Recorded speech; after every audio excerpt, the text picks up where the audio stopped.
जय गुरु जी। गुरु जी की प्यारी संगत, गुरु जी का आश्रम जूम सत्संग में आप सबका बहुत बहुत स्वागत है। संगत जी, आइए सत्संग की शुरुआत करते हैं और सत्संग के लिए इनवाइट करते हैं उषा भसीन आंटी को। आंटी, आप प्लीज आए और गुरु जी का सत्संग शेयर करें। जय गुरु जी। गुरु जी के चरणों में कोटि कोटि प्रणाम। सारी संगत को नमस्ते। आप आंखें बंद करें और आप ये सोचें कि गुरु जी बैठे हैं आसन पर और ढीले ढीले हाथ जोड़े हुए हैं उन्होंने, और जो कि आ रहा है जब छुट्टी दे रहे हैं तो नमस्ते नमस्ते ऐसे गुरु जी बोलते थे।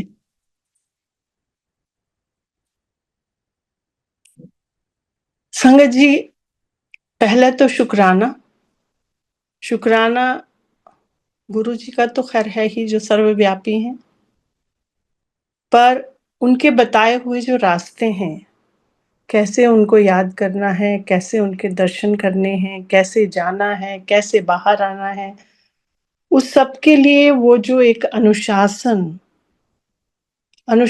कई तरह का जो गुरुजी ने दिखाया, गुरुजी ने सिखाया, वो बड़े मंदिर में जारी है।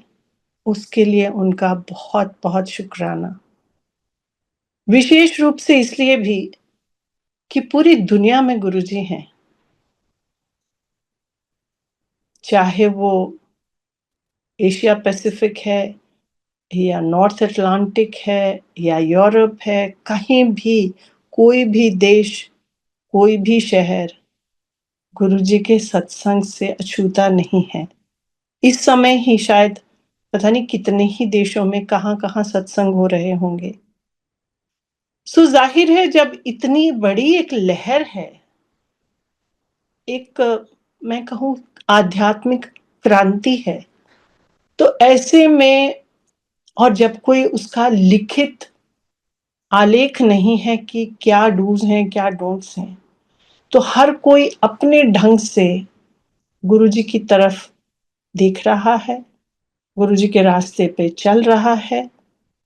और आज अब इतना सुंदर, तो ये देखिए ये दरबार है, तो जो मुझे एक आंख बंद करके समझ में आ रहा है वो ये कहना कि आप ये सोचें कि आप गुरुजी के मंदिर, गुरुजी का जो हॉल है उसमें देख रहे हैं, बीच में गुरुजी विराजमान हैं और वहां तो मेन 3 दरवाजे हैं, एक बाएं, एक दाएं और एक प्रवेश द्वार।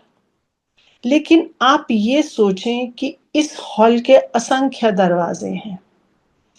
उन असंख्य दरवाजों से भीतर जाने का आपका वेलकम है।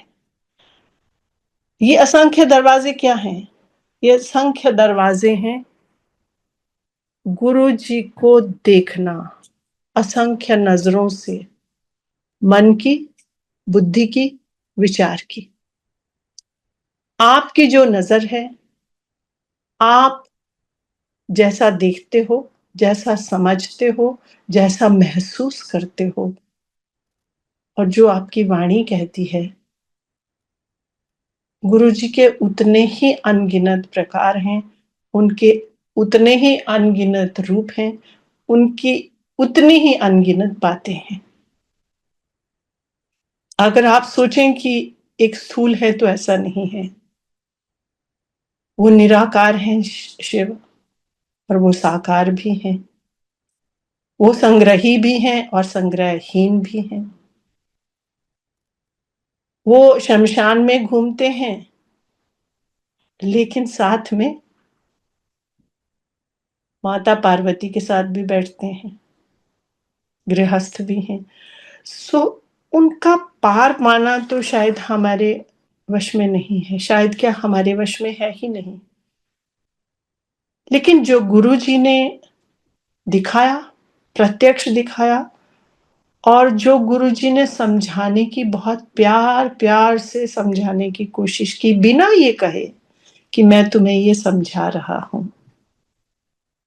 आप भी अपने बच्चे को जब कुछ बोलते हैं ना, ये मैंने तुम्हें कहा था ना, समझे ना तुम, गुरुजी ने नहीं कहा एक बार समझाया, हमने गलती की, दोबारा समझाया, जाने कितनी बार समझाया। कोई भी चीज लेकिन कभी ये नहीं कहा कि तो मैंने कहा था ना तुम्हें। एक बार कोई कुछ कहा तो बोला किसी को भी, तो वो कहे नहीं गुरुजी ऐसा कहते, चल फिर तेरी मर्जी। सो मतलब ये है कि आपको अपने आप को इवॉल्व करना, अपने आप को वहां पहुंचाना जहां गुरु चाहते हैं आप पहुंचे, और जहां पहुंचना आपका इस जन्म का, इस मानव जन्म का उद्देश्य है, जिसके लिए आपको ये जन्म मिला है, आप वहां पहुंचे।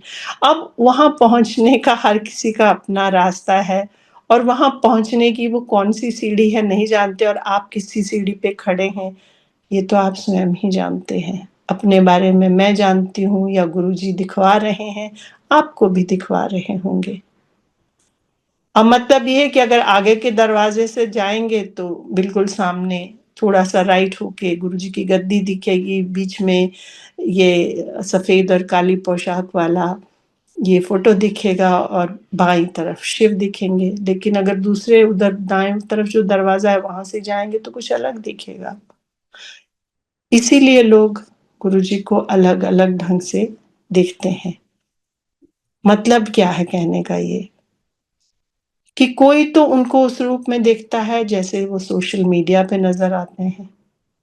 हालांकि गुरुजी को मीडिया बिल्कुल पसंद नहीं था, एकदम पसंद नहीं था। एक बार मुझे याद है, लंगर के बाद हम वहीं एम्पायर स्टेट में वहाँ थोड़े से लोग होते थे, बाल्टी रखी थी, कोई एक संगत हाथ धुलाती थी,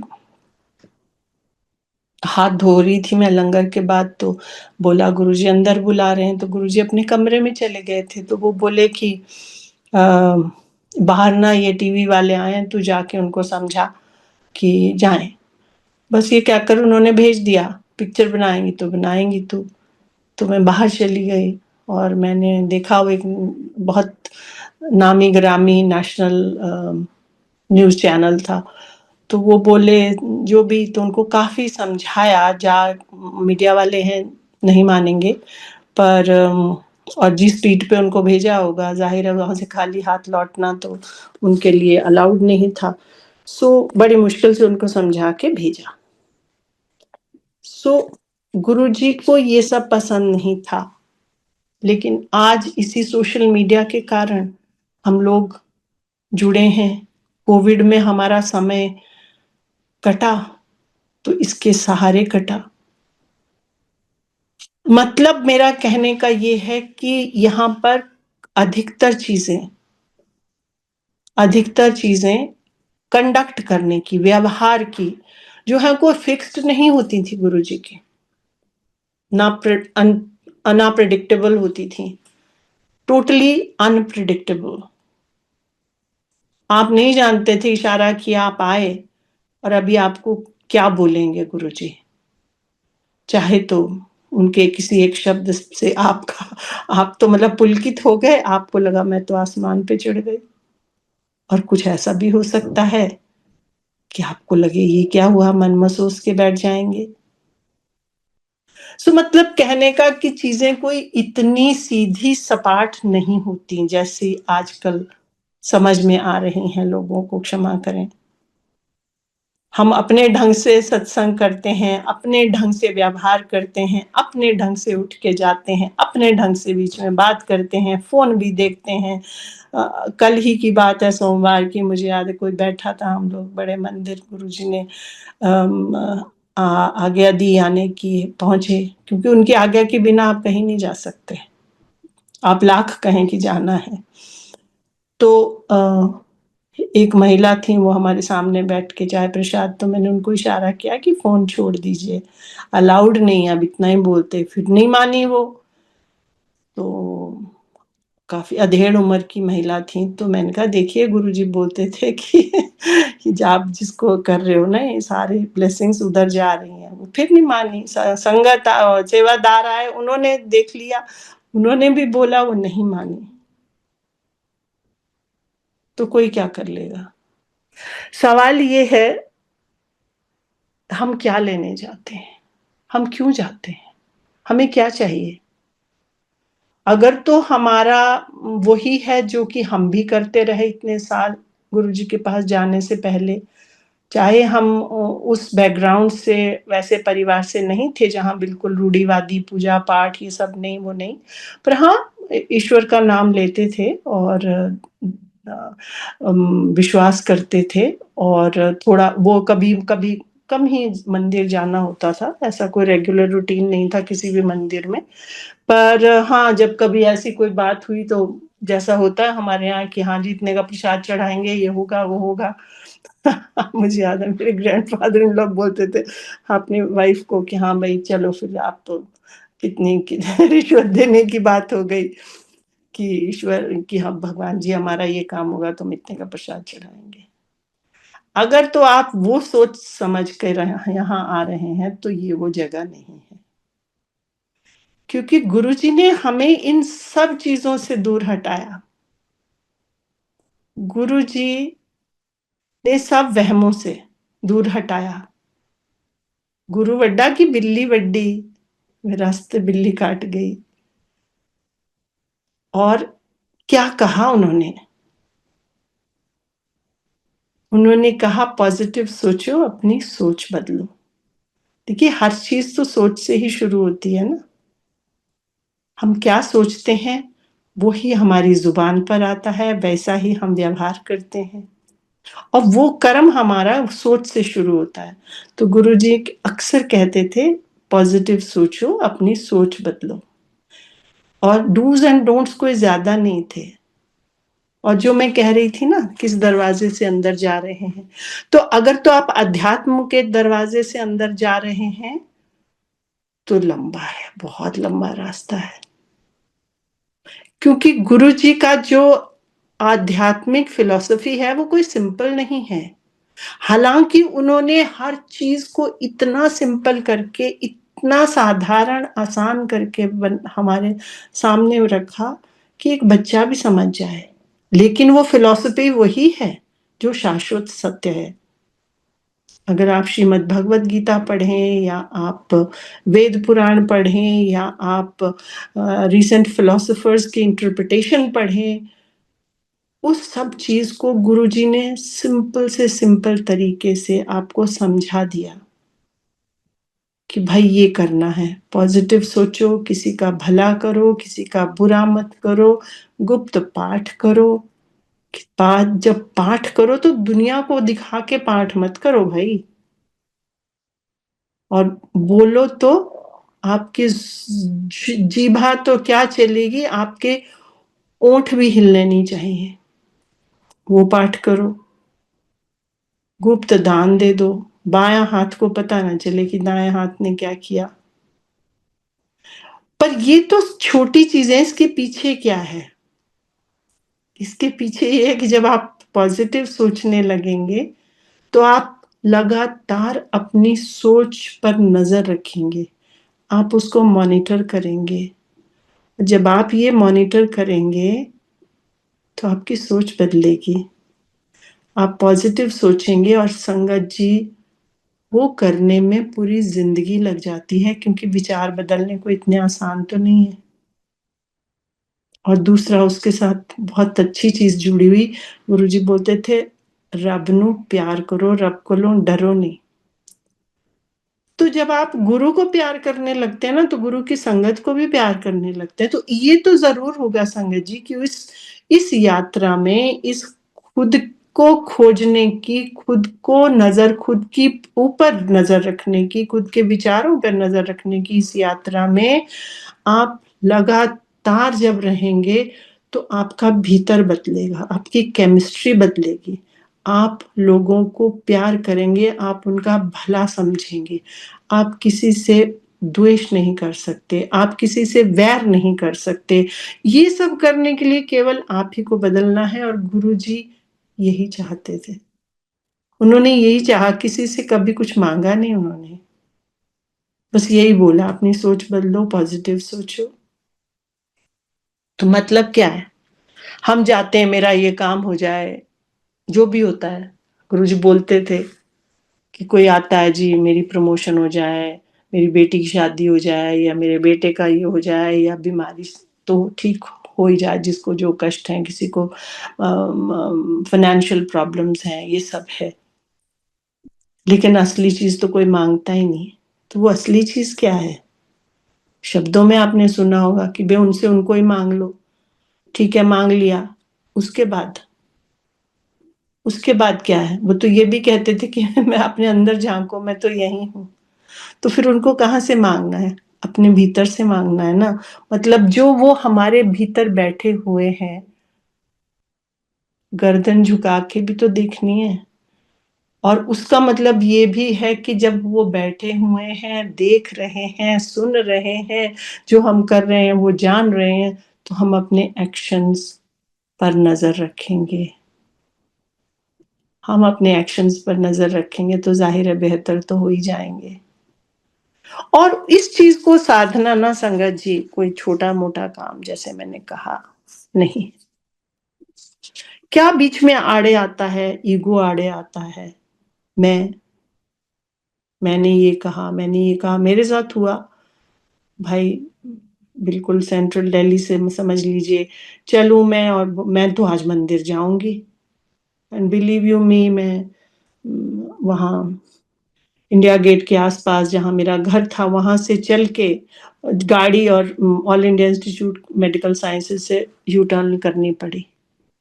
ऐसा मेरे साथ एक दो बार हुआ। तो अब ये कहते मुंह से निकलना भी नहीं चाहिए कि मैं जाऊंगी या मैं मंदिर। मैं कौन? मेरी क्या औकात है? गुरुजी ने, संगत जी, कभी मैं नहीं कहा। कितने लोगों के असाध्य रोग ठीक किए, बाकी तो चीजें छोड़िए दुनियादारी की। असाध्य रोग लोगों के ठीक किए कई कुछ। उन्होंने कभी नहीं कहा कि मैंने ये किया। बस ये कहते थे कोई करके दिखावे।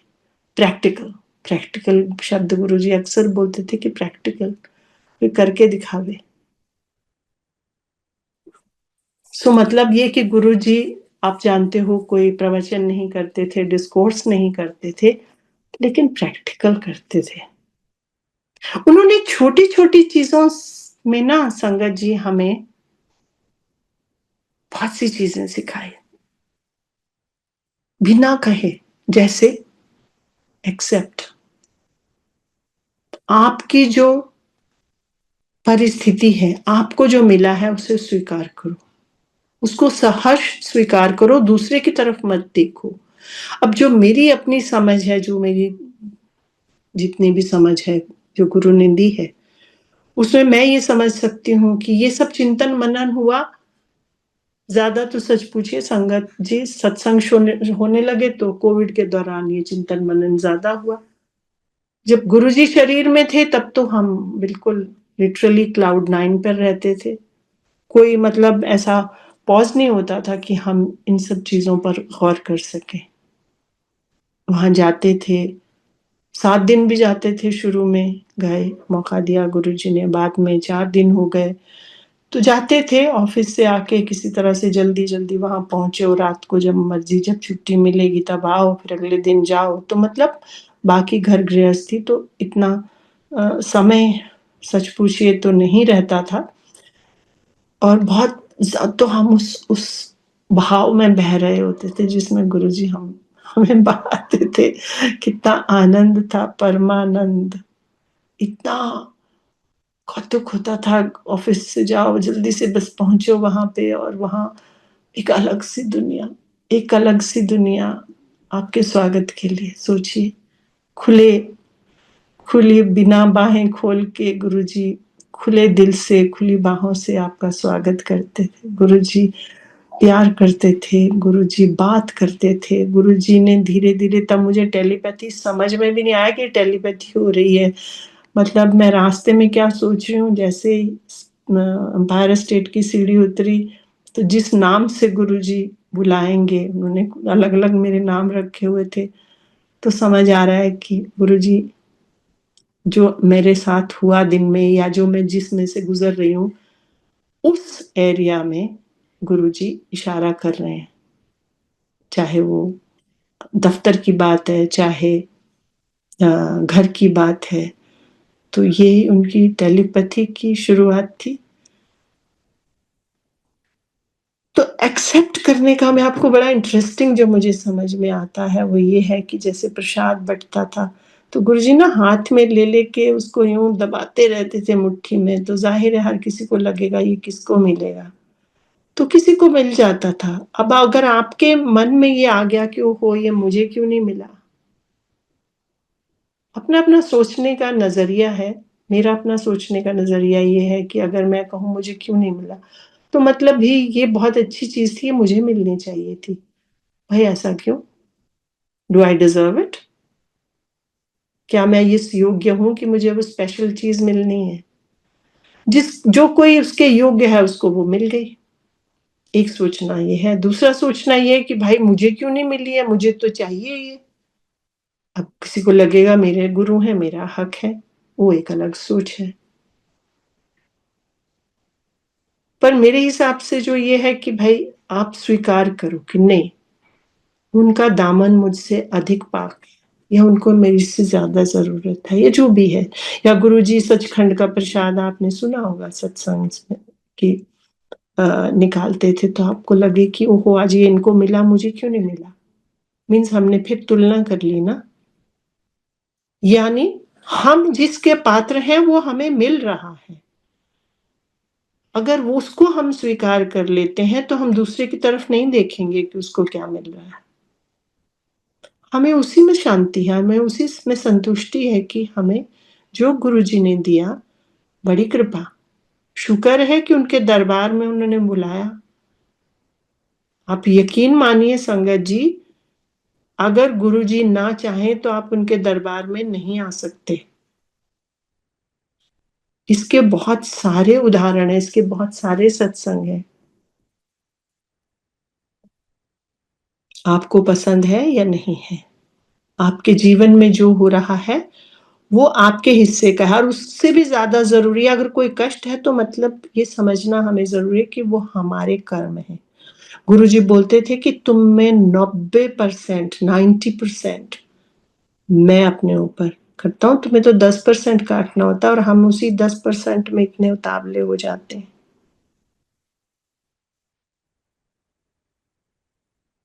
सो एक तो ये एक्सेप्टेंस की बात है, दूसरा सोचने की बात है, तीसरा ईगो है। गुरुजी अक्सर कहते थे जुतियाँ नाल ना अपना दिमाग बाहर छड्ड के आया करो। मतलब आपका क्या स्टेटस है, आपका कोई सोशल रिकॉग्निशन है, आपका पैसा है या आपका घर है या आपकी पदवी है, उस सबको बाहर छोड़ो। अंदर आओ तो वो बन के आओ जो गुरु चाहते हैं। शायद इसीलिए 4 की थाली में खिलाते थे कि यहाँ सब बराबर हैं। इसीलिए आंटी अंकल बोलते थे कि यहाँ कोई सर और मैडम नहीं है। यहाँ कोई आप और तू नहीं है, सब बराबर है। वो कहते थे कि यही है कि एक सेक्रेटरी अपने चपड़ासी के साथ बैठकर लंगर कर सकता है। शायद ये भाषा थी चूँकि बहुत सारे लोग हम लोग सरकारी दफ्तरों से भी आते, सरकारी नौकरी में थे। और दूसरा एक एक मुझे ये लगता है कि जो गुरुजी ने बताए रास्ते वो शायद हम लोग थोड़ा-सा हट गए हैं उसमें। तो उनकी 2-3 चीज़ें बार-बार कहने को आती हैं कि भाई एक बार तो आया 3 लोगों को 3 अलग शहरों में कि गुरुजी को ठीक नहीं लग रहा है कि आजकल क्या हो रहा है ये, सत्संग है या किट्टी पार्टी हो गई या एक तो पोशाक, सजावट और लंगर। अब जो लंगर है ना, वो कोई लंच या डिनर नहीं है संगत जी, वो लंगर है। उसकी सबसे ज़रूरी चीज़ है उसकी भावना, जिस भावना से हम उसको ग्रहण करते हैं। जल तो जल है, जब वो गुरु के आगे लगता है तो वो जल प्रसाद बन जाता है। जब जब भोजन है, आलू की सब्ज़ी है, आलू है, जब गुरु के आगे लगता है तो वो आलू तो वो प्रसाद बन जाता है, यही है ना?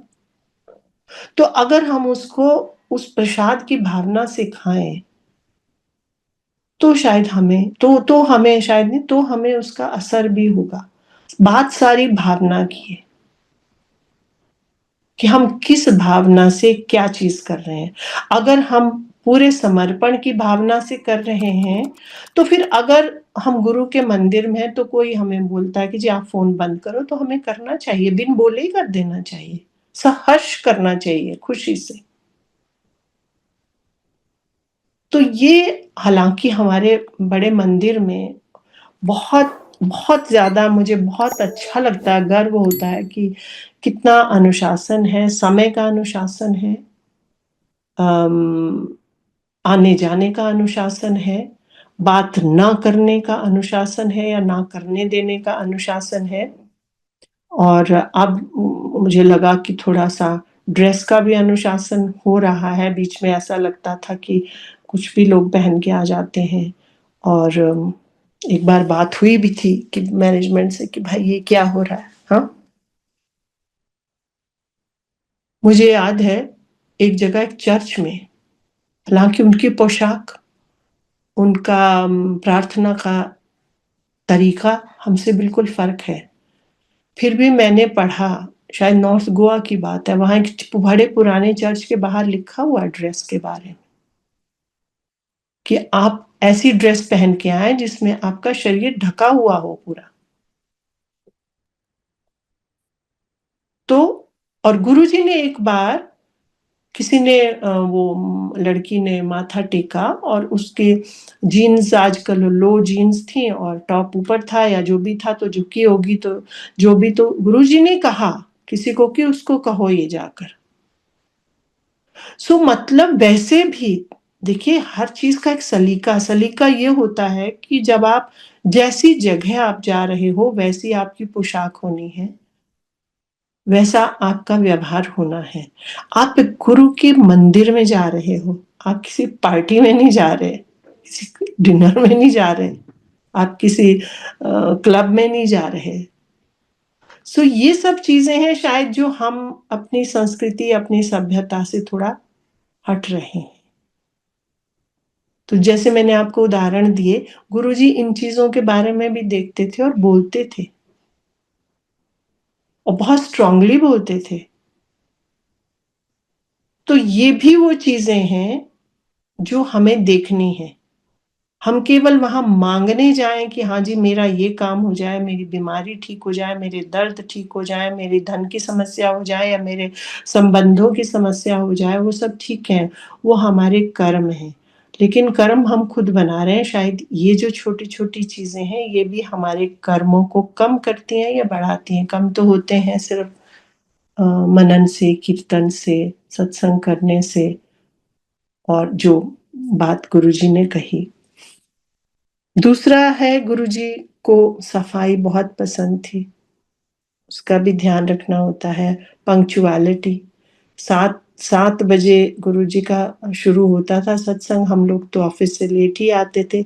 और ये भी है, देखिए गुरुजी ने वो चीज़ आपको तब कही जब आप उसको कर सकते हो, उनको आपसे ज़्यादा पता है आप क्या कर सकते हो। उस समय इतने सालों में कभी नहीं सुना मैंने कि गुरु ने ये कहा, जो शब्द मुझे रिटायरमेंट के बाद सुनने को मिले। एक पुरानी संगत से, बहुत प्यारी संगत है वो, उसने हमारे ही घर में सत्संग में एक बार बताया कि गुरुजी कहते थे कि गुरु तां वेला है, बैठा हुआ है, जदों मर्ज़ी आ जाओ। अब ये बात पहले मैंने कभी नहीं सुनी। तो ये रिटायरमेंट के बाद ही क्यों? क्योंकि पहले गुरु को पता है कि वो अपने दफ्तर से उठ के आते हैं, उन पर कोई सीमा, समय की पाबंदी नहीं लगा सकते, और ना उन्होंने कभी लगाई। लेकिन बाद में आपको समझना चाहिए कि सत्संग शुरू होने से पहले आपको पहुँचना है। ये एक मेरा केवल सोच नहीं है, not just a figment of my imagination.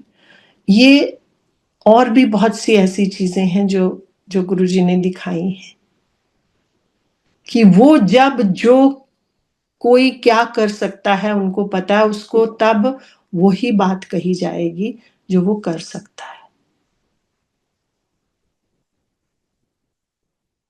और दूसरा एक सत्संगत जी, एक है सेवा। अक्सर आजकल सेवा का बड़ा वो है, ठीक है, धन्य है वो सेवादार, क्या दिन-रात कैसे-कैसे मौसमों में, कैसे-कैसे टेम्परेचर में, कैसे-कैसे दबावों में, और जब संगत नहीं सुनती है बात तब भी वो हाथ जोड़-जोड़ के बोल रहे होते हैं, तो हम तो नमन करते हैं उनको। लेकिन साथ ही ऐसा भी है कि जब उनको नमन करना, वो इस काबिल है नमन करने के लिए, तो उनको उस काबिल बने भी रहना है। ये उनके अपने लिए ज़्यादा ज़रूरी है बजाय संगत के। वो इसलिए कि एक लंबा सत्संग है और उसका निचोड़ ये है कि जो बोला ईगो, गुरुजी ने कहा ईगो, कई तरह का ईगो है, तो बाकी सारे ईगो माफ़ शायद हो जाते हैं, उसके लिए आपको तप करना होगा। लेकिन स्पिरिचुअलिटी का ईगो कभी माफ़ नहीं होता।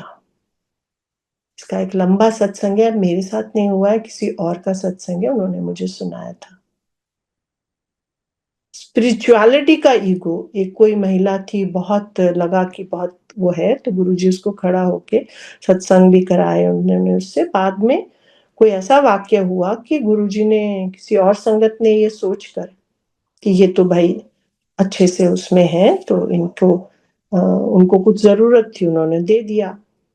तो गुरुजी से डाँट पड़ी, तुम्हें किसने कहा? तो बाद में पता चला कि वो जो ईगो है कि हम तो बहुत स्पिरिचुअल हैं, हम बहुत जानते हैं, या हम बहुत पाठ करते हैं, हम या जो भी ईगो है, मतलब इस रास्ते का, वो माफ़ नहीं हुआ। तो अगर सेवा है, तो सेवा का भाव मन में बहुत गहराई से एकदम अडिग रहना चाहिए। और हमारे टेस्ट ही है ना संगत जी, भगवान टेस्ट लेते हैं, शिव पुराण पढ़िए, लीला देखिए, खुद ही उकसाते हैं और खुद ही फिर दंडित करते हैं। तो आपको अगर व्यवहार जो है संगत का वो उकसाता है सेवादारों को, तो ये टेस्ट है कि आप अपनी सेवा में कितने सफल हैं। भाई आपने सेवा ली है तो वो व्यवहार तो बर्दाश्त करना होगा, और उसमें से पास रहने के लिए आपको अपनी विनम्रता नहीं छोड़नी है। एक लंगर की बात है कि जो लंगर है वो उस भाव से खाया जाए, उसको उस भाव से लिया जाए, तो वो लगता है। हम उसका निरादर नहीं कर सकते। जो प्राइवेट सत्संग में मैंने देखा है, लोग इतना कुछ मेन्यू बना देते हैं, इतना ज़्यादा भी देते हैं। अब हर तरह के, हर तबके के लोग, हर उम्र के लोग हैं। अब हम पुरानी संगत के लोग तो अधिकतर अब काफ़ी सीनियर एज में ही हो चुके हैं ना, तो वो इतना ज़्यादा भी लंगर होता है कि खाना थोड़ा मुश्किल भी हो जाता है। तो ये सब चीज़ों का भी ध्यान रखना है संगत जी।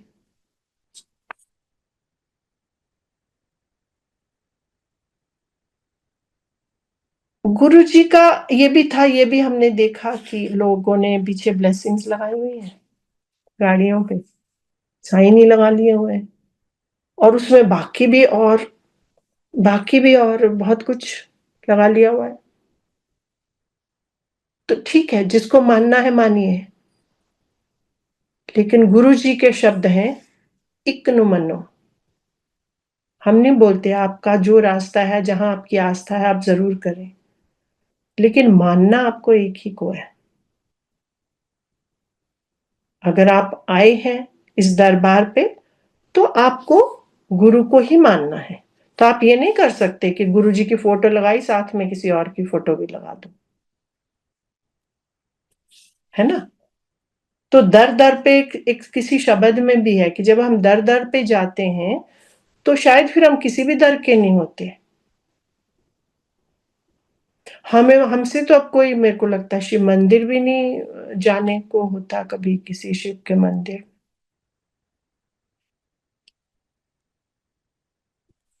इसके काफी उदाहरण हैं। एक बार हम ही गए कहीं हरिद्वार किसी दोस्त ने कहा जाना था तो हम भी चले गए और किसी को मिले वहाँ। वो बाबा जी हैं, कुछ नहीं हम शिव मंदिर गए, उन्होंने हमें चाय पिलाई और बस आ गए। और अगले दिन हम मंदिर गए, जो गुरुजी के पास गए तो बाई चांस जो हमारे साथ परिवार था, फ्रेंड्स थे, वो काफ़ी सीनियर थे एज में भी और बड़े सीनियर ब्यूरोक्रेट थे वो, सिविल सर्वेंट। बाई चांस हम दोनों इकट्ठे लाइन में खड़े थे और गुरुजी जोर से बोले, "ओ बाबे कोल जाओ।" अब मुझे तो कतई समझ नहीं आया कि ये मुझे कह रहे हैं। मैं इधर बाएँ-दाएँ देखूँ, तो वो भी थे साथ में, उनको भी डाँट पड़ी और मुझे भी बहुत पड़ी, "बाबे कोल जाओ।" अब मेरे को लगा कि क्या हुआ मेरे साथ? ऐसे में ना तो आप बोलने को कुछ होते हो आगे से, बोलने का मतलब कोई मतलब ही नहीं होता और ज़रूरत भी नहीं होती। वन ऑन वन बैठे हों तो चलो आदमी बोल भी दे। तो बैठ गए जी, अब रोज़ ये डाँट पड़े। उनको तो हफ़्ते 10 दिन बाद गुरुजी ने बोलना बंद कर दिया, लेकिन मेरा तो चालू रहा और मन-मन में डर भी हुआ क्योंकि बहुत अच्छे पुराने गुरुजी की संगत और बहुत सेवा में रत, उनको महीनों-महीनों एंट्री बंद हो गई थी। तो मैंने कहा कहीं मेरी एंट्री तो बंद नहीं हुई, क्यों मेरे को मौका भी नहीं मिल रहा है। पता तो उनको सब कुछ है कि भई मैं तो किसी को तलाशने नहीं गई थी, मुझे तो यहाँ भी गुरुजी की तलाश, मैं सच पूछिए मैं गुरु के लिए ना तलाश थी, ना मेरा वो रास्ता था, मुझे आज भी नहीं पता गुरु क्या होता है। क्योंकि गुरु तो एक इतना अनंत सागर और अथाह ब्रह्मांड है कि उसको समझना कहाँ मेरे वश की बात है। क्यों हम आए बता देती हूँ, लेकिन उस बात को जारी रखते हुए बताऊँगी कि फिर वो अब क्या करें, हम कैसे बताएँ, पर रोज़ डाँट पड़े साहब, रोज़ डाँट पड़े। लगे कि बंद ही ना कर दें और ये भी ना बोलें कि तू ना आया कर। और कुछ महीने बीत गए, उसके बाद किसी के यहाँ जा रहे थे, एक मिनिस्ट्री के जो जॉइंट सेक्रेटरी थे, उनके घर जा रहे थे गुरुजी, तो मुझे कहा तू भी आ जा। तो मैंने शुक्र कि भाई ये उम, अब शायद मेरी डाँट बंद हो गई, अब माफ़ कर दिया होगा गुरुजी ने। तो चली गई मैं वहाँ पे और बाईं तरफ धर्मेंद्र बैठे हुए और दाईं तरफ शत्रुघ्न सिन्हा बैठे। उन दिनों वो मिनिस्टर थे और मैं ऑफ़िशियली भी उनके साथ कहीं ट्रैवल भी किया हुआ था। तो फिर गुरुजी ने उतने ही ज़ोर से डाँट लगाई वहाँ। मुझे रोना निकल गया कि भई निकला नहीं, मतलब अंदर कि भई अगर यहाँ आके भी मुझे डाँटना था गुरुजी तो काहे को बुलाया? पर ज़ाहिर है मैं चुप रही। मैं आपको ये बताना चाहती हूँ कि एक कहीं जाके चाय का कप पीने से गुरुजी इतने गुस्सा हो गए, मतलब मेरा रास्ता है तो इसी रास्ते पे रहो। उनको पता था, ना तो मैं कोई गुरु ढूँढने गई, ना मुझे किसी की तलाश थी, ना मैं कुछ ऐसा वो था। तो पड़ी तो उनको भी जो दूसरे थे और वो जो सीनियर थे वो तो बहुत पुराने गुरुजी के, दिल्ली से पहले के वो हैं, संगत हैं। तो मैं ये कहना चाहती हूँ कि गुरुजी आपके लिए बहुत पॉज़ेसिव हैं। हमको लगता है गुरु मेरे हैं, तो उनको भी लगता है हम उनके हैं, हम उनकी संगत हैं। वो आपको ऐसे अपनी छाती से लगाकर रखना चाहते हैं। माताजी बोलते थे, पहले साल माताजी भी एम्पायर स्टेट में थी, जब जिस साल गुरुजी आए थे, गुरुजी ने हमें अपनी शरण में बुलाया, गुरुजी दिल्ली आए थे, तो कुछ महीनों बाद। और किसी ने हमें कहा, दिवाली का दिन था, मेरे हस्बैंड को हार्ट अटैक हुआ था और किसी ने कहा, कोई फैमिली के कोई बोलते थे वहाँ चलो, कोई बोलते थे वहाँ चलो, तो हम तो कहीं नहीं गए। तो मेरे हस्बैंड को तो वैसे ही कोई विश्वास नहीं, वो कोई बड़े पूजा-पाठी भी नहीं थे या शुरू-शुरू में तो मंदिर में भी मैं जा गई, कहीं हम ट्रैवल पे गए साउथ तो वो मंदिर के बाहर खड़े रहते थे। So that kind. तो उन्होंने दिवाली के दिन वो हमारे यहाँ आए हुए थे, उन्होंने कहा कि ऐसे-ऐसे एक गुरु हैं। तो मेरा पहला सेंटेंस निकला, I don't believe in living Gurus. पर पता नहीं क्या हुआ, उन्होंने फिर थोड़ा कुछ कहा, शिव जी का कुछ कहा, 10 मिनट के बाद हम गाड़ी में थे और गए और गुरुजी ने कहा, "आ गए हार्ट पेशेंट।" और मुझे कुछ मेरे ऑफ़िस के डेज़िग्नेशन से कहा और वो दिन और आज का दिन संगत जी। ज़िंदगी इतनी खूबसूरत हो गई गुरुजी के चरणों में।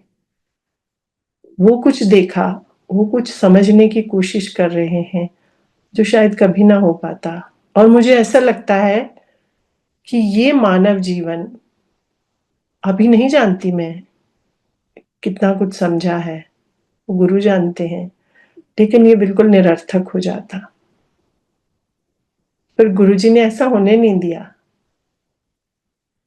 शायद हम सब बहुत भाग्यशाली हैं कि ये हमारे कोई पिछले कर्म हैं, बहुत अच्छे कर्म। कहते हैं ना, गुरु बहुत लंबी किसी बड़े पुण्यों से मिलता है। तो मैं तो नहीं जानती मैंने कोई ऐसे पुण्य कभी किए होंगे, पर मिले हैं गुरु तो उनकी क्या बात है।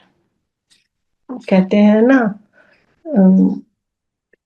ये तन विष की बेलरी, गुरु अमृत की खान, फिर लीजिए गुरु मिले तब भी सस्ता जाम।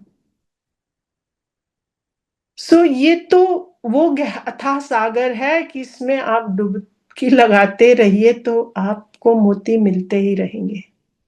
लेकिन डुबकी तो आप ही को लगानी है। आपकी आपको लगानी है, मेरी मुझे लगानी है, मेरे बच्चों को अपनी लगानी है, मेरे पति को अपनी लगानी है। वहां हम सब इंडिविजुअल हैं।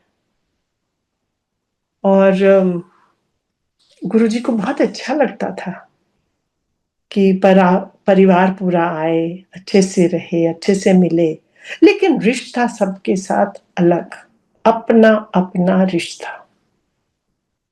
जो कहीं कुछ हो सकता है मुझे कमरे में कहा अकेले में, वो सिर्फ गुरु जानते हैं और मैं जानती हूँ। मेरे हस्बैंड को भी नहीं पता, मेरे बच्चों को भी नहीं पता।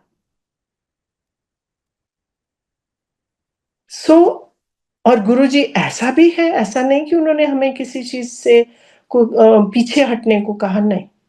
उनको बहुत अच्छा लगता था कि पूरा परिवार आए और बोलते थे। ये मेरे सामने की बात है, 3-4 लोग बैठे हुए थे और बोला कि मंदराज कुछ नहीं पिया, इट्टा ने इट्टा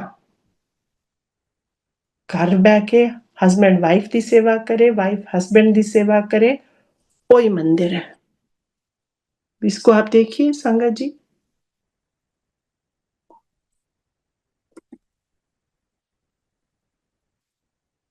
और गुरु के साथ प्यार की बात है तो गुरुजी ने कहा कि गुरु नाल प्यार दा ओ होया तुसी लिपस्टिक लगाओ, सामने गुरु नजर आए। और ये बात अल्टीमेट कि तुसी हस्बैंड वाइफ पाए होन, आई थिंक पंजाबी मेंट की लेटे हुए हो ते विच गुरु पिया होवे, that is your relationship with गुरु। क्योंकि वो तो अपनी हर सांस में आप के साथ हैं, हर चीज में वो आपको गाइड कर रहे हैं। तब भी उन्होंने हमें उसका एक कह सकती हूँ ट्रेलर दिखाया था जब वो शरीर में थे, कि वो कैसे हर चीज में साथ। कौन सी गाड़ी लेनी है, किसकी तरह की लेनी है, बच्चे कब जाएंगे, क्या होगा, आपने पहनना क्या है, आप क्या खाया करो। मतलब क्या चीज है जो गुरुजी नहीं देखते थे, और आपके कहने से नहीं, वो खुद देखते थे और आज भी खुद ही देखते हैं। आज भी वो स्वयं देखते हैं। और मैं नहीं जानती, कई बार मेरा मन करता है गुरुजी कैसे है, दिल्ली में इतनी दुनिया है तो आप तो पूरी दुनिया में हैं, तो कैसे हर किसी की आवाज सुने जा रहे हैं आप, हर किसी के दिल की धड़कन का आपको पता है, हर किसी की नब्ज आपके हाथ में है, ऐसा कैसे है गुरुजी। तो उस महान शक्ति को हम कैसे उसको डिफाइन कर सकते हैं। मेरा मतलब कहने का वो था कि मैं नहीं जानती गुरु क्या है। अगर आप पे कृपा है, आपको ईश्वर ने 2 आंखें दी हैं, जुबान दी है जो आप बोल सकते हैं, कान से सुन सकते हैं, आंख से देख सकते हैं, तो ये कहना गुरु की शरण में कुछ कहने का ऐसा लगता है कि मैं बार बार बोल रही हूँ मेरी आंखें हैं या मेरी जुबान है या मेरे हाथ हैं या मैं बोल सकती हूँ। गुरु इस तरह से आपके एक एक सेल में जब आप बैठ के कनेक्ट हो, तो बाकी तो हम सारा टाइम इधर उधर विचर रहे होते हैं, लेकिन कनेक्शन ये कि जब आप बैठ के, मतलब वो दूरी, वो डिस्टेंस, वो सोच, वो मैं, वो गुरु, वो सब डिसॉल्व हो जाए, वो सब खत्म, विलीन। सब एक है, एक पुंज है। गुरु बोलते थे गुरुजी, लाइट जो आया लाइट विच ही चले जाना है, मीन्स दैट अल्टीमेट लाइट जो ज्योति पुंज है, उसमें से गुरु आए और उसमें लीन हो गए। उस पुंज का एक बहुत ही छोटा कण, जो पूरी गैलेक्सी है उसमें से एक बहुत ही छोटा कण हम है, हमारी आत्मा जो हमारे अंदर ज्योत है। तो वो उसको जब हम इनसेपरेबल कर लेते हैं, जब वो अलग अलग नहीं रहता, वो मर्ज हो जाता है, वो लाइट उस लाइट में विलीन हो जाती है, वो हमारा कनेक्शन बन जाता है, तो हम गुरु की संगत, जब वो तेरे मेरे का अंतर ही समाप्त हो जाता है। और वो तो तभी है ना जब मैं हूं तो गुरु नहीं है, गुरु है तो मैं नहीं हूं, तो मेरी कोई औकात ही नहीं है।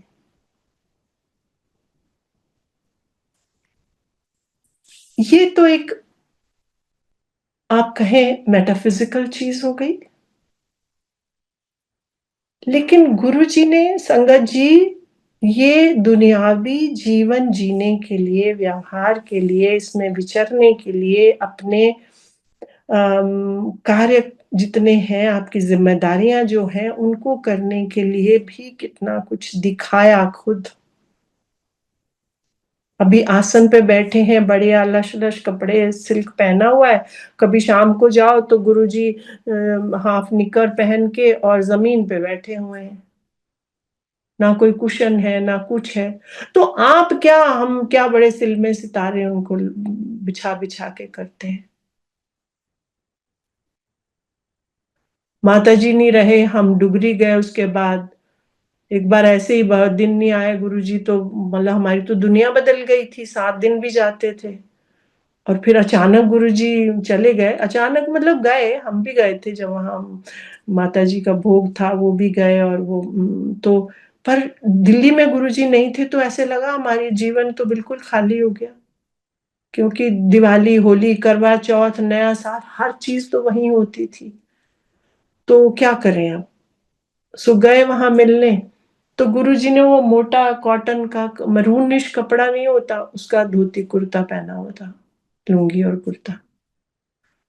पर जिन्होंने गुरुजी को सोशल मीडिया पे देखा है, वो जाहिर है वो सच्चे हैं। वो नहीं विजुअलाइज कर सकते, वो ये नहीं सोच सकते कि गुरुजी ऐसे भी रहते होंगे।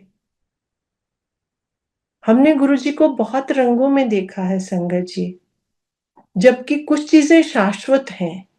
किसी का दिल नहीं दुखाओ, झूठ मत बोलो, प्यार करो, पॉजिटिव रहो, पॉजिटिव सोचो, गुरु को, ईश्वर को प्यार करो, वो सब शाश्वत है। लेकिन आपका डिमांड, आपकी लॉजिस्टिक्स, वो शाश्वत नहीं है। जैसे एक जलंधर में, मुझे याद है 2000 में या कब, एक शादी थी, एक सीनियर कस्टम के ऑफिसर थे, उनकी भतीजी की। तो कुछ लोगों को, हमको मिले हुए थे कार्ड शादी पे जाने की, जैसे बंटते थे गुरुजी नाम लिख लिख के, इतने ढंग से सुंदर, इतने क्यूटली, वो गोल्डन पेन, वो सब यूं जो हिला हिला के लिख लिख के देते थे नाम। और जिसको कार्ड देना उसका नाम बाकायदा गुरुजी लिखते थे, and family, Usha and family, या ये, या मेरा नाम, उसमें जितने कार्ड हैं सब पे अलग अलग नाम है। सो वो चरणों में दबा रहे थे, तो गुरुजी ने कहा तो मेरी संगत बड़ी सारी ट्रेन भी आएगी, तो की इंतजाम कीता है। सो ही सेड कि गुरुजी मैंने बहुत बढ़िया डिलक्स बसें लगा। गुरुजी ने कहा नहीं, मेरी संगत बसा च नहीं जाएगी, तो वधिया कारा लगा। कहना गुरुजी बहुत बढ़िया डिलक्स बसें लगा, कि नहीं तू कारें लगा। उन्होंने कारें लगाई, ये बात हो गई जी। उसके कुछ साल बाद गुरुजी हमको नैनीताल ले गए, वो भी बहुत क्यूट सत्संग है, बहुत लंबा। अब 5 बजे उस दिन मेरे हस्बैंड बाहर से कहीं से आए, छुट्टी का दिन था, 5 बजे मैंने कहा चलो आज जल्दी चलते हैं, कहते चलो, हम चले गए। तो खाली हॉल था, गुरुजी नीचे कारपेट पे ऐसे टांगे पसार के बैठे हुए थे। गए तो चलो जी आओ, चाय ले आओ शांति आई, चलो जी चाय आ गई जी चाय। जो चाय पी ली तो कहते हुन जाओ। तो मैंने कहा ये क्या हुआ? अभी तो बड़े प्यार से गुरुजी अपने पास बिठा रहे थे, चाय ऑर्डर हुई, ये सब ये क्या हो गया? तो फिर मेरी तरफ बोल के मेरी तरफ बोले कि नहीं तू ना टैची बंद करके आ। थोड़ा तो समझ नहीं आया, मैं क्या तू सूट के टैची बंद करके आ जा, इत्थे ही आना है। तो अब कौन पूछे कि कहाँ जाना है, कहाँ के लिए टैची बंद करना है, कैसे कपड़े, कितने दिन, गर्मी ठंड जो भी है, गर्मी खूब गर्मी की बात थी। बाहर निकले जी, एक संगत मिली। हर कोई ना एक दूसरे से नजरें अधिकतर चुराता था कि ये नहीं पता था कि जो मुझे बोला है वो इनको भी बोला है कि नहीं। चलो जी थोड़ा आगे चले तो कर्नल जोशी मिले तो हाँ फिर बात हुई तो कि हाँ टैची बंद करने को बोला है ना। हाँ कहते पता है नहीं किसी को भी कि कहाँ जाना है। हो गया जी, आ गए जी, हमें टैची बंद करके 2 बसें लग गई, डिलक्स फर्स्ट क्लास बस, एक में गुरुजी बैठ के हम भी बैठ गए।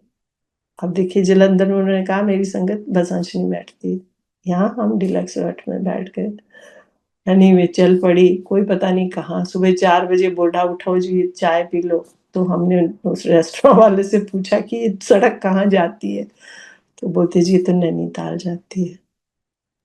जो वहाँ गए तो जो होस्ट थे उनके यहाँ बहुत शानदार, वहाँ सामने एक उसमें कॉटेज में गुरुजी हैं, इधर हम हैं, ऐसे कर करके कुछ दिन बीते बहुत शानदार, बड़ी कृपा। तो नैनीताल घूमने ले गए ना गुरुजी, बोटिंग कराई, वो डिसाइड करेंगे कौन सी बोट में कौन कौन बैठेगा। एनीवे दुकान में जाते थे, उनको शॉपिंग बहुत मजा आता था, तो घुसेंगे तो उनके पीछे पीछे हम सब। आपको याद होगा वो जो गांव में नहीं आते थे पुराने टाइम में, अब तो नहीं, पता नहीं आप लोगों ने देखा है कि नहीं। तो एक ही थान में फादर के भी कपड़े, बच्चों के भी, और सभी चले होते हैं।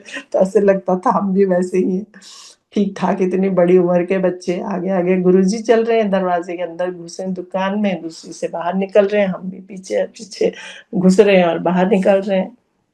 तो इस तरह से करते कराते जो होस्ट थे उनके फ्रेंड थे, उन्होंने कहा गुरुजी यहाँ के ट्रांसपोर्टर हैं, तो उनके वो चाहते हैं आप उनके ऑफिस में कदम चरण डालें। तो चलो चलो चल पड़े जी। अब जब उनके ऑफिस में गए संगत जी, तो जाहिर है कोई ऐसा कोई सजा सवरा ड्राइंग रूम तो नहीं होगा ना ट्रांसपोर्टर के ऑफिस में। तो जिसको जो जगह मिली बैठ गया, कोई जमीन पे बैठ गया, कोई टेबल पे बैठ गया, कुछ कुर्सियां भी थी, कोई कैसे बैठ गए। अब मैं आपको ये 3 चीजें साथ रख के दिखा रही हूँ कि एक जगह वो कह रहे हैं कि मेरी संगत बसाची जान दी, दूसरी जगह वो खुद बस में बैठे हैं, तीसरी जगह उनकी संगत कहीं भी बैठ रही है, जमीन पे भी बैठ रही है। मतलब फ्लेक्सिबिलिटी। हमें समय के अनुसार, परिस्थितियों के अनुसार, उसकी आवश्यकता जो भी है उसकी मांग के अनुसार हमें अपने आप को ढालना है। तो इस सत्संग से तो यही समझा ना। तो इस तरह के बहुत सारे सत्संग हैं जो गुरुजी ने दिखाए कि तुम्हें कैसे रहना है, तुम्हें कैसे जीवन जीना है। हस्बैंड वाइफ का हो गया कि हस्बैंड वाइफ की सेवा करे, वाइफ हस्बैंड की करे, बंदराज कुछ नहीं पिया है, अरेंज करो और पॉजिटिव सोचो, ये सब है। और एक संगत जी एक चीज और है जो आ ही जाती है मुड़ मुड़ के कहने की, वो ये है कि जो आज की सबसे बड़ी समस्या है इंसान की, वो है दूसरे की तरफ देखना, दूसरे से तुलना करनी अपनी, और फिर चाहना मेरे पास भी ऐसा हो, और नहीं हुआ तो फिर ना खुश रहना।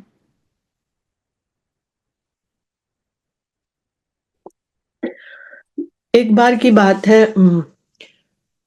चरणों में बैठने का गुरुजी का ब्लेसिंग था, तो हो रहा था, थोड़े में कोई आए तो गुरुजी बोले कौन है? तो मैंने कहा कि गुरुजी वो इंडिया के वीवीआईपी के यहाँ से आए थे।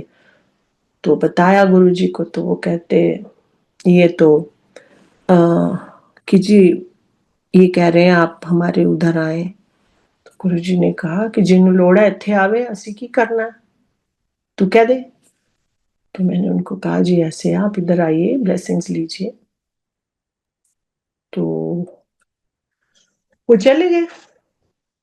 थोड़ी देर में गुरुजी कहते हैं असी की लेना, मतलब कि ये होंगे तो हमने क्या लेना, असी की लेना। थोड़ी देर बाद के बाद फिर बोलते हैं क्यों, कभी कभार बोलते थे गुरुजी आंटी वगैरह तो शांति क्यों असी की लेना। मैंने सुना ये बात आई गई होगी, थोड़ी देर बाद फिर बोले। अब जब सत्संग शुरू होने लगे कोविड में, तो मुझे तब ये सारी ना संगत जी जैसे फ्लैशबैक की तरह सब रीलें चलने लगी कि ये क्या था, ये क्या बोला, ये और भी बड़ी चीजें वन ऑन वन गुरुजी ने बोली थी जो उस वक्त समझ नहीं आई। बाद में जब वो घटनाएं घटने लगी गुरुजी के चोला छोड़ने के बाद, तो समझ में आने लगा ओहो इसका ये मतलब था। तो ये तो पता ही है हम सबको कि वो पुराना भी हमारा सब जानते थे, वर्तमान तो सामने ही था और भविष्य भी पूरा जानते थे। सो मतलब तब भी ये जब चलने लगा तो समझ में आया वो ऐसी की लाना, मतलब आपका घर बड़ा है ऐसी की लाना, आपकी पदवी बड़ी है ऐसी की लाना। जो भी है सारे कष्ट तो दुनिया में यही है ना कि उसकी साड़ी मेरी साड़ी से सफेद कैसे, वो बात है ना कि उसकी कार मेरी कार से बड़ी कैसे है, उसका घर मेरे घर से बड़ा कैसे है, उनकी तनख्वाह मेरी तनख्वाह से ज्यादा कैसे है। सो ये जब हम छोड़ देंगे ना तो जिंदगी काफी आसान सी हो जाती है। तो ये एक और शिक्षा गुरुजी ने सिखाई, कैसे बात करनी है, किससे बात करनी है, ये सब गुरुजी ने सिखाया। जब कभी कोई ना जरूरत भी थी तो इतनी विनम्र आवाज मैंने उनकी, इतनी विनम्रता के साथ वो बात करते थे या सवाल पूछते थे कि इंसान को शर्म आ जाती थी कि आपको ये सब करने की क्या जरूरत है गुरुजी। तो संगत जी कुल मिलाकर बात ये है कि भीतर को खुद को ही मांझना है। हमें शायद पता ही नहीं कि हम कौन हैं और हम क्या चाहते हैं। अगर हम ये जान लें कि हम क्या चाहते हैं तो उसके अनुसार जो हम अपने लिए रास्ता तय करते हैं उस पर चलना जो है फिर वो हमारा धर्म है। और उस धर्म को निभाते हुए हम वो सब करें जो गुरु ने कहा दूसरों के प्रति, कि हमारे किसी कर्म से किसी दूसरे को कष्ट नहीं होना चाहिए, हो सके तो भला करो। ईर्ष्या द्वेष तुलना इस सब का तो कोई मतलब ही नहीं ना। सो अहम ईगो सबसे बड़ा, हम बोलते हैं अक्सर कि सरेंडर कर दिया जी, सरेंडर बहुत बड़ी चीज है। सतत प्रयास, सारी उम्र प्रयास करेंगे तो ही चलेगा। तो ये कुछ चीजें हैं संगत जी जो मुझे लगा बांटनी चाहिए। क्या क्या कुछ बांट पाई, क्या कुछ निकला वो आप जाने, आपने सुना। गुरु से प्रार्थना है कि किन्हीं उदाहरणों से, किन्हीं वाकयों से किसी के प्रश्नों का उत्तर मिला हो तो कृतार्थ, गुरु की बड़ी कृपा। आपने सुना, आप सबके घरों में गुरुजी कृपा करें, सबको ब्लेसिंग दें, सबको स्वस्थ रखें, सबके घरों में सुख शांति हो और हम सब ऐसा आचरण करें कि हम गुरु की संगत कहलाने लायक हो और गुरु हमारे हम पर गर्व करें वैसे ही जैसे वो हमको प्यार करते हैं और आप भी उनको प्यार करते हैं। उनका प्यार बांटिए और कुछ ऐसा ना हो जिससे गुरु के नाम पर कोई आँच आए कि ओहो ये कैसा गुरु है, ये कैसी संगत है। सो आप सबको प्रणाम, नमस्ते। गुरु जी बहुत बहुत कृपा। मंदिर प्लेटफॉर्म का बहुत बहुत धन्यवाद जोड़े रखने के लिए, समय के लिए और उस सब चीजों को बनाए रखने के लिए जो गुरु जी ने हमें अपने शारीरिक समय में दिखाएं, समझाएं। आप उनको जारी रखे हुए हैं, तो अनंत शुक्राना। नमस्ते।